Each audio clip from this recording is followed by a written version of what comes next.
So a trial lesson is how you start almost all new relationships with the student. So what is a trial lesson exactly? So it's the first lesson that you give to the student, and it's an opportunity for them to decide if they want to keep you as their teacher or not. So you really need to make a good impression. Right, so often the student is browsing around for, oh, shall I learn with this teacher or that teacher? They don't know, right? So they're kind of testing you out. What are some of the things that you need to get right when you deliver a trial lesson? So the first thing you need to get right is before the lesson even happens. So you really need to communicate clearly and effectively with that student. And why is that so important? Because it might seem obvious, the clear communication. It's going to give a really good first impression. And obviously as teachers, one of the most important things is the ability to communicate effectively. So you're already giving that impression, before they've even met you. And I guess if you think about the opposite, if you're communicating poorly, that's going to give the students not going to be full of confidence. You're not going to get a reply from them. They're going to move on to someone else. So the other thing that I always recommend people do before a trial lesson is actually find out as much as you can about the student before the lesson begins. So needs analysis. Yeah, so we could, in the teaching world, we call this a needs analysis, and this is essentially asking, what does a student need or want to learn? And the reason that that's important is, if you find out in advance that the student really needs to learn English because they need to pass a medical exam, just random example off the top of my head, well, you already know what you're going to focus on in that trial lesson. So you could actually look up the exam, research it a bit, figure out the kind of things they're likely to need, so that you're not just meeting the student blind on Zoom for the first time. You actually have a fair idea of what they talk about. Again, that gives such a great impression. Gives a great impression. Also makes it so that the lesson is effective. It's to point, and if it's a short lesson, which trial lessons often are, like 30 minutes or so, you can really deliver proper value in that time. And then you're going to meet them on Zoom. So what do you have to remember to do in order to meet them on Zoom? Yeah, well, so again, it's about getting the basics right. And so you want to have a system in place, a very simple system where they can book a lesson and they will get the link to the lesson. So, I mean, book the lesson for 8:30 on a Tuesday evening. You want it to appear in their calendar with the Zoom link so that when they turn up for the lesson, click the link, they're in. Again, it sounds simple, but if you get it wrong, then, then it's like emailing back and forth, like, where's the link to the lesson? Yeah. It just doesn't create a good impression. It's not a great start, yeah.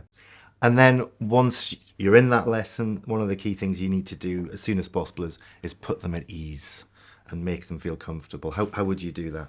So it's essentially about getting to know who they are and building rapport. So you're asking questions like, you're asking the same questions that you would if you were sitting down for a coffee with someone, meeting someone on the bus, whatever it may be.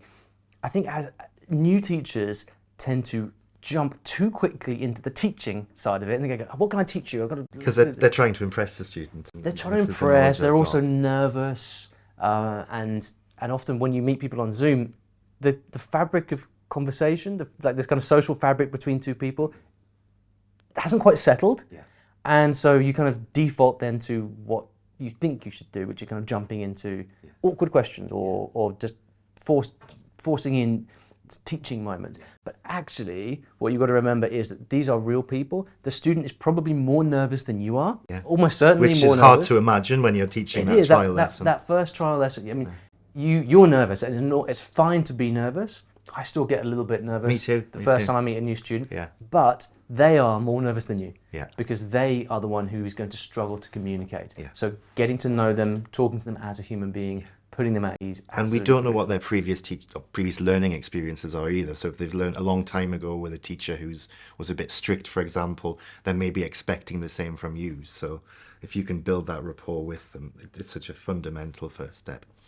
Perhaps teachers worry though that if they're just chatting to the student, that there's not really any teaching going on. So what can you do in that kind of lesson to teach? So I remember when I did my first teacher training, my trainer, Nick, who we were talking about just last night actually, he sort of sent us on our way at the end of our teacher training course with one very salient piece of advice, which was, when you meet a new student or a new class, teach them something.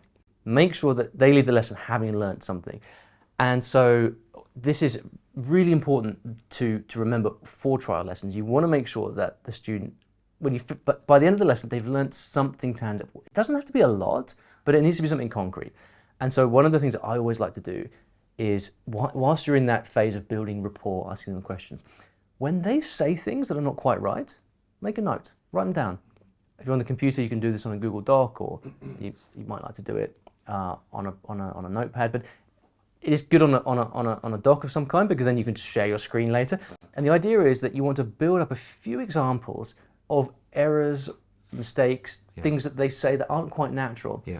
And if you've got, say, 5 to 10 examples of things that they have said that are not quite natural, then in the second half of the lesson, all you need to do is pull those up on the screen, say, look, I've just written down a few things that you said here. Have a look at these phrases. Tell me if you would change anything. Tell me if anything doesn't look quite right. You then give them an opportunity to analyze what they've said, and then suddenly they're thinking and they're learning, and then you can help them. You can say, here's how you could say this a different way. And then they leave the lesson with a few really solid examples of things that they have said that they've learned to say better. Yeah. And they can see that you've been paying attention as well Absolutely. to the language they're using, and not just the content there. Is there anything else that we can do after the lesson?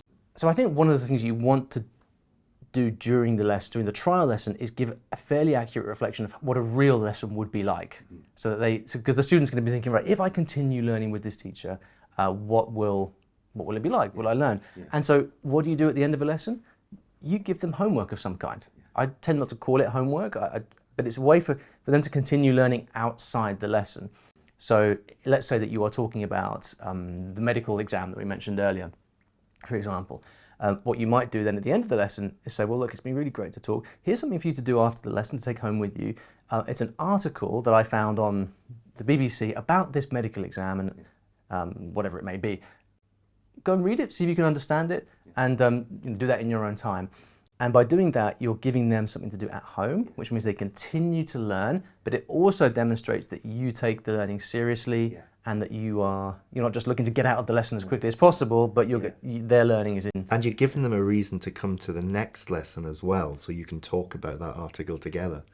Absolutely, yeah. So, and little things that you say can set that up, right? So absolutely. Here's something to do. Here's an article to read. If you decide to keep learning with me, we'll talk about this in the next lesson. Yeah, and then I think the final thing you want to do is then follow up by email, and ask them how they feel, ask them if they want more lessons. So again, this is something which is sometimes is not obvious to newer teachers, because they don't want to feel like they don't want the students to feel like they're being pressured at all. But actually, it's really important that after the lesson, maybe a day or so afterwards, you just follow up and email them and say, it was great to meet you yesterday. Here's a list of the things that we looked at in the lesson.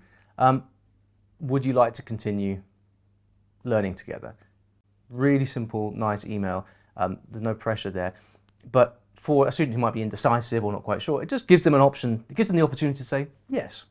So if you follow all the things that we've talked about in this list, you can have a really, really successful trial lesson. You're going to find that students enjoy the learning experience with you, and they really want to carry on.